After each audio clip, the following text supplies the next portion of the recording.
ورنبدا تلا نقولنا تلو ما نقولنا وروح والبحبد لقما دمين كره أفضل لقو دمين كره أيوة هذا اللي أرنت دلوك دقة boqor Cabdullaahi Xaaji Xasan boqor jiri boqorka guud ee beelaha Musa Bakor warbaahinta kula hadlayay gudaha magaalada Ceergabo ayaa markii ugu horeysay waxa uu ka hadlay xaaladda colaadeed ee maalmihii u dambeeyay ka taagneed magaalada Laascaanood ee xarunta gobolka Sool isagoona labada dhinac ee ku dagaalamaya magaaladaasi ugu baaqay inay xal nabad ah ku soo dabaalaan arrinta magaalada Laascaanood sidoo kalena waxa uu simada dhaqanka iyo madax dhaqameedka reer Laascaanood ugu baaqay inay shir degdeg ah isugu yimaadaan si ay ayahooda uga tashadaan isla markaasina ay talada ka soo qayb gashaan salaadiinta iyo madax dhaqameedka kala duwan ee reer Somaliland boqorka وأرمها كهذية وحاهد الذي سيكم دحاء بسم الله سلام الله ثم الصلاة والسلام على رسول الله صلى الله عليه وسلم ما أنت تاريخ تاي رباطنيو أفر بيجي أفراد وعنكو هذا بيرتي دي أرجابو وعنكو قبانيو شركة شراي يعني كجاه هذا نبت جريه الصول قبل كالصول كمدة Somaliland لما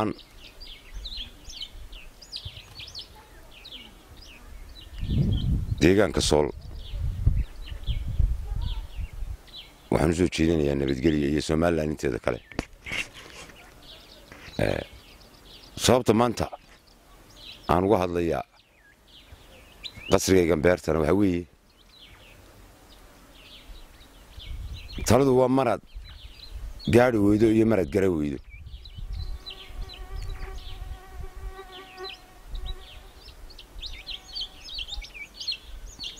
madaxda dhaqanka Sool anagu hal maalin inta badan isma banaqaan maalin baanu ninka uga isinka ninka suldaanka ama garaadka oo jaamac siyaad aanu ku kulannay oo isku salaanay meel la yiraahdo دولة يميلو أي مركا كدعيسي علاد بالبركدا يلي سكوليني هلا يا بارهيد أنا قوا سلاطين فربضان ومصاب بكرو شوقي دقمدا أوك يعني بقى أي ريرو ديجان كاهو سعد يونس وكرايسليني أيان ما نتاكلون أنت كلاس ما بعرف ارتوى سلامة يا دمان رير سول وعنكو سلام يا سلامة السلام عليكم ورحمة الله وبركاته يا Somaliland تكلم وهذا الكي قداري horta nabadgelyada in la adkeeyo taladu waa marad garan weydo iyo marad gaari weydo sababtu waxay ku tahay waxa madaxweynaha iyo dawladda Somaliland u ogolaaday reer Sool inay soo doontaan dhaqankooda siyaasigooda shiikhooda shariifkooda iyo waliba deegaanka Sool oo ay tashadaan ayahooda ka tashadaan waxay ka soo galeen Soomaaliya waxay ka soo galeen Puntland waxay isugu yimaadeen gobolka Sool ciidan kasta iyo calan kasta ba hasiteen waxay ahayd in waxa la yiri maradaadu haddii meel ka qabsato si yaro fudud baa looga furfurta inay talo iyo hadal iyo meel dhigaan ummadda ku qaabilaan dawladda Somaliland ku qaabilaan ta Soomaaliya ku qaabilaan ta Puntland ku qaabilaan dhexdooda isku qaabilaan waxa dhacday inay halkii laga sugayay inay kulmaan oo tashadaan oo yeeraan madaxda Somaliland oo yeeraan dhaqanka Somaliland oo haddii leeyihiin waa goosanaynaana dee ay afka ka yidhaahaan haddii ay wax tabanayaan ay yidhaahdaan afka ay ka sheegtaan ayay intay wax iska goosteen colaad iyo rabshad iyo ciidan meel iska joogo ay weeraraan ku tashadeen horta maalinta taladooda ka hoos maanta haddaba waxaan leeyahay reer Soolow اللي كمد بانه واردي رير سول كمد بانه رير سول حدان هاي هبرجع له كمد بانه حدان هاي مصاب وكرة كسيمد بانه دول كده واتي لو قيبين يدتك حرقيقة دتك لو قيبين يبانه ميانا مركا رير سول كمد هاين ثلاثة ميانا وحكولاين تيو هرايدين دافتين ما انت يانتني دي سيجين waxaanu leenahay talada naga qayb geliya maalinta la lahaa madaxweynaha Soomaaliland Muuse Biixi Cabdi iyo maamulkiisu ay lahaayeen soo daaya calan iyo ciidan iyo ama Puntland sideen ama Somaliland sideen ama hawbaysanadeen soo daaya had tashadeen de waxa ku meedan sano wada ka hoos maanta waxaan leenahay tashada talada de qayb baan ku leenahay maalintaana inaan naga qayb gelisaan beed maanta naga qayb geliya maanta deegaankii baan dhulkii baa inoo khaydan oo inoo leeno qaybi dhulka leeno qaybi de sool iyo saraag baa ku yaal reer sool baanu nahay oo aan beenahayn war talada gobolka de waxbaanu ku leenahay yaana idinka hoos gobol walba de umadu waa wada deganta boorame oo kale waxa la yiraahdaa gobolka waxa degan reerka la yiraahdo Samaroon ayaa gobolkaas u khaas u yahay waa run laas caano gobolka la yiraahdo Sool reerka la yiraahdo Dhulbaante deeg uma gaar uma aha horta diyaar runta isu sheegno dhulkii baan wax ku leenahay deegaankii baan wax ku leenahay talada gobolkana wax baan ku leenahay haddii siyaasiyiin gacanta ku haysana wax baan ku leenahay haddii dhaqan gacanta ku hayo iyo culimana wax baan ku leenahay oo de xaqiiqada markaynu ka wada hadlayno wax Dhulbaante u gaarayo waxaynu wada leenahay waa jira talada gobolka waxa gaar u leedihiin iyo waxaynu wada leenahay waa jira war maanta yeedi ka usina taladii naga qayb geliya oo haddii aan waliba nahay Muuse Bokor dhaqankiisa waan siyaasiyiintiisa la socon waxaanu u baahanahay dhaqanka Dhulbaante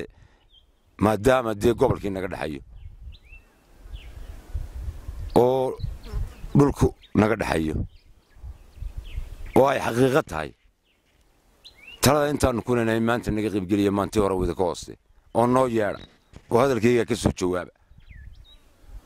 waxa weeyaan war gobolka marka ay tahay waa wada leenahay oo dee dhulkii baan wax ku wada leenahay waa tii leeno calamadini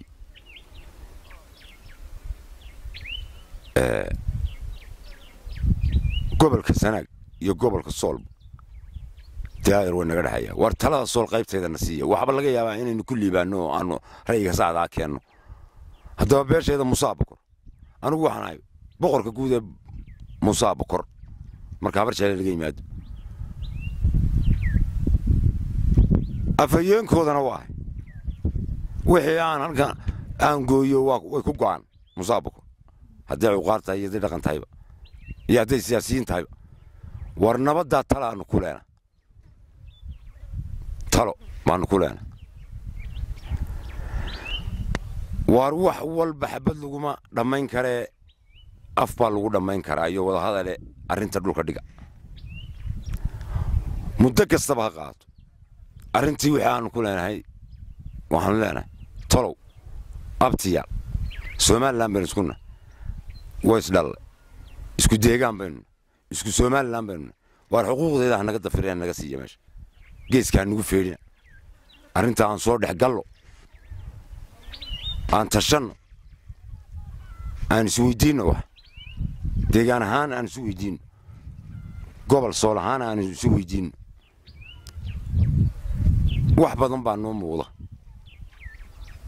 aad iyo aad waxaan u salaamayaa dhammaan bulshooyinka reer Somaliland haddii aan kaftamo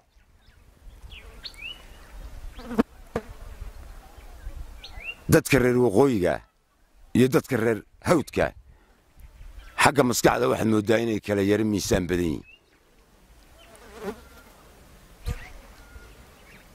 ama faytamiinaba ka maqan yihiin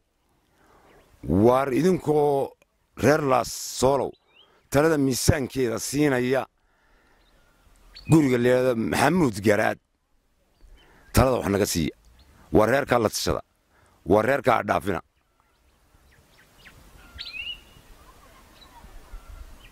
ciidamada Somaliland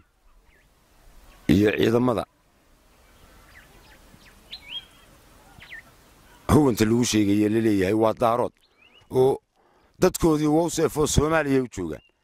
oo culimadoodii sheekhoodii iyo shariifkoodii iyo ganacsigoodii iyo siyaasigoodii wawseefo Soomaaliya u joogan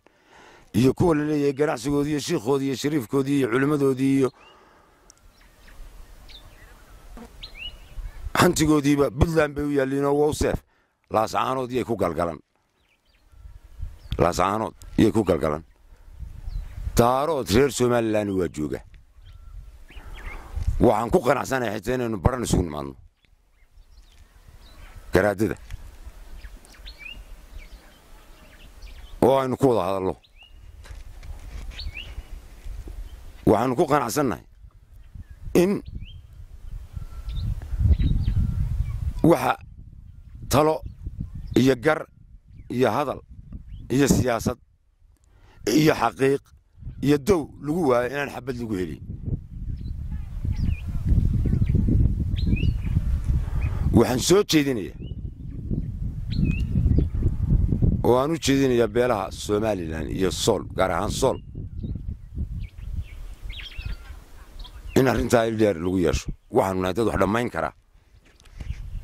waxaanu nahay dad deegaankii ah gobolka Sool deegaan baanu ka nahay Sanaagna deegaan baanu ka nahay Saaxil deegaan baanu ka nahay Togdheer deegaan baanu ka nahay been ma sheegi karo ma oran karo marood jeex baanu deegaan ka nahay hay booramaanu deegaan ka nahay ma oran karo afarta kale deegaan baanu ka nahay waxaanu doonaynaa reer Sool inay arrinta ka soo jawaabaan in Ilaahay khayrkeena soo dhex mariyo in wax badan oo jira la soo aqal celiyo